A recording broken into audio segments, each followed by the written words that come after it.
વડોદરાથી સમાચાર ડેસરના જૂના શિહોરામાં 2 દિવસ પહેલા થયેલી હત્યાના કેસમાં વળાંક આવ્યો છે। પરણીતાની હત્યા તેના પતિએ નહીં પરંતુ પ્રેમીએ કરી। ગર્ભવતી પત્નીની હત્યાના ગુનામાં પોલીસે પતિની ધરપકડ કરી હતી, પરંતુ પ્રેમી વિપુલ પરમારે પ્રેમિકાનું ગળું દબાવ્યા બાદ લોખંડના સળિયાના ઘા માર્યા। હાલ તો પોલીસે હત્યારા વિપુલ પરમારની ધરપકડ કરી છે। નિર્દોષ પતિને જેલ મુક્ત કરાવવા પોલીસે કાર્યવાહી શરૂ કરી છે।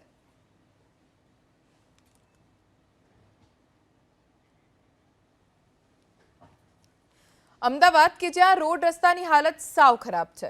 અમદાવાદ પૂર્વ અને પશ્ચિમને જોડતો શાસ્ત્રી બ્રિજ આજે પણ બિસ્માર છે। 6 મહિનામાં પૂર્ણ થનારી કામગીરી 1 વર્ષ ઉપરાંતથી પૂર્ણ નથી થઈ। બિસ્માર રસ્તા અને ટ્રાફિક જામ વચ્ચે લોકો મજબૂર છે ફસાવા માટે।